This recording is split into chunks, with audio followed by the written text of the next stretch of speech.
Yes, it's true. 2 reviews for the price of 1. We are looking at 2 complementary replicas made by MarGe Models. These are in 1:32 scale and they are in Nooteboom colours. Surprisingly, the first box doesn't say anywhere on it what's actually inside, but in fact it's a Volvo FH16 8x4 Special Edition in Nooteboom Redline colours. Out of the box, this tractor unit is complete, but there is a Nooteboom collector card, but strangely it seems to be referencing a trailer model rather than this big Volvo tractor. Also in this review we're looking at a Nooteboom Euro PX 2+4 low loader, and it is also in Nooteboom Redline colours. The model comes in a similar expanded polystyrene tray, and when we lift the lid off we can get the parts out. These consist of the trailer deck and the rear module, and also the interdolly and gooseneck. There are also a number of other parts, and included with the trailer is an instruction leaflet. This opens up to show basically how the trailer is put together, but it doesn't show everything and doesn't show the trailer configured without the interdolly.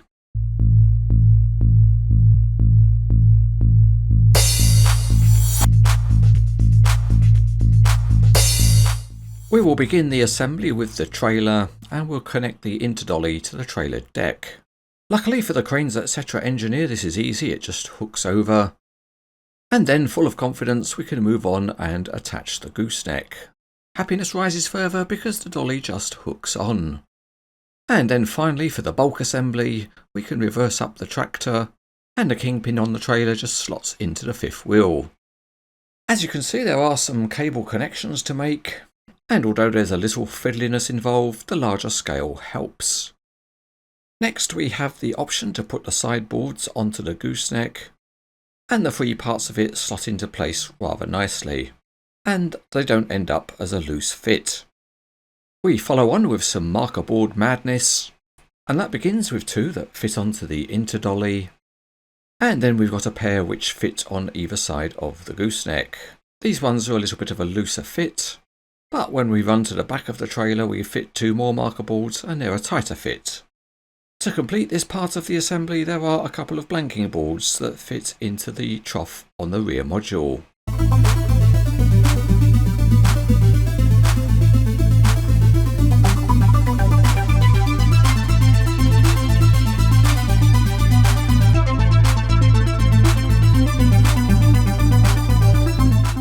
Starting underneath the Volvo, the engine is clearly plastic, and there's an unsightly moulding joint down the middle.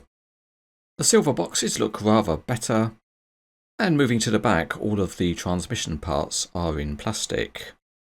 There are different tyres on the steered and driven axles, and a nice touch is the soft and flexible mud flaps. Up on the roof of the cab there are nice short flexible stub aerials.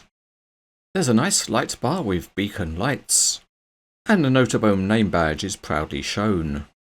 As you would expect, there are windscreen wipers, but what impresses most is the fine mesh Volvo grille.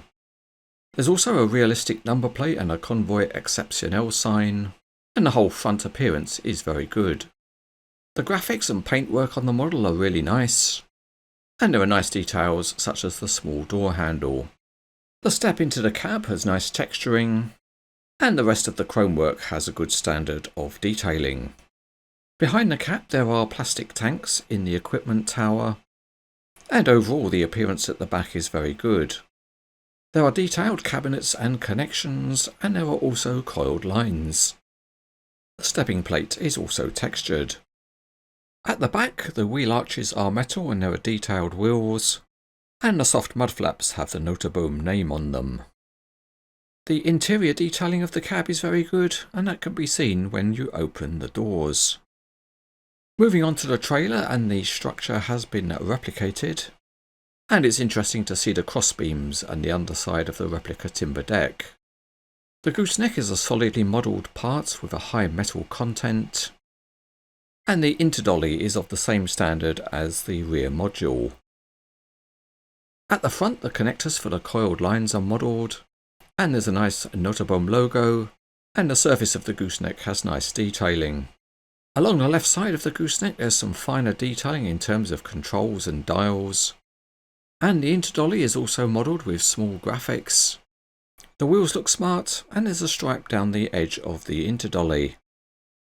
The striping isn't perfectly formed down the deck edge because of the fold-out cantilever brackets, and the texturing of the replica timber deck could be improved. There is, however, nice texturing on the rear module, and small graphics add to the detailing. Also nice are the inside faces of the module trough.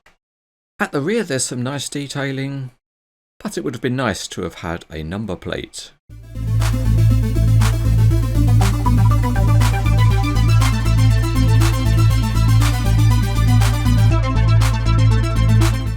Onto the features, and the Volvo has freely spinning rear axles, and there's linked steering of the front two. It has a degree of proportionality without a big range. Out on the Cranes etc. superhighway, the big Volvo rolls along reasonably well without being free rolling. And if we set the steering, a moderate degree of turn can be achieved. A nice feature of the cab is the opening cab doors, and they close nicely with a spring action. You can tilt the big cab forward, but unfortunately the model engineering doesn't allow it to stay tilted, so expect to get your head cut off when you go to look at the engine. The rear module of the trailer has linked steering, which is slightly proportional, and each wheel set has sprung suspension. The interdolly works in a similar way but with parallel steering, and again there are springy wheel sets.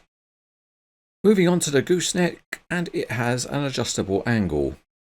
One thing to note on the model engineering though is that the trailer does not roll smoothly, and that's because it's been engineered with permanent downstands, which are presumably there to stop the deck sagging when it's loaded.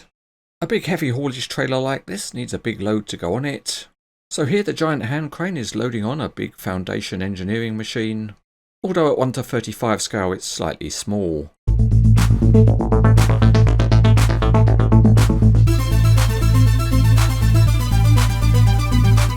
There are other configuration possibilities for the trailer, so let's start by removing the interdolly, and that's a quick and easy thing to do. We just reverse the assembly process we saw earlier and unhook the parts, and then we can directly connect the gooseneck to the trailer deck. And when you do this, there's a small clip to engage to get the deck to be level. Another option that's available is to add deck posts. These are metal and they're good because they stand up straight with no looseness in the holes. Or there's another alternative configuration, and that is to extend the deck width. To do that you need to fold out all of the cantilever beams, and that can be a little bit of a fiddly process. The beams are made in long lengths to make them easy to fit, but it's disappointing that there's no texturing at all to make them look like timber. So unfortunately they do just look like plastic beams. In this shorter but wider configuration we'll try a different load, and firstly we'll remove one of the blanking plates across the trough. Then the giant hand crane can lift in a large excavator, and this one is 1:30 scale, so it's just slightly on the big side.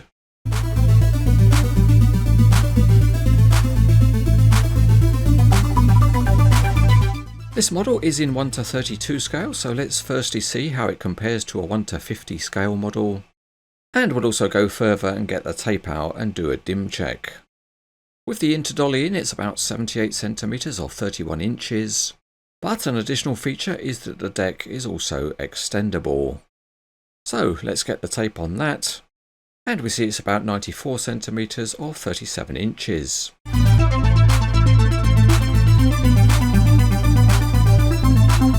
MarGe Models has produced a very nice looking heavy haulage configuration in Nooteboom colours.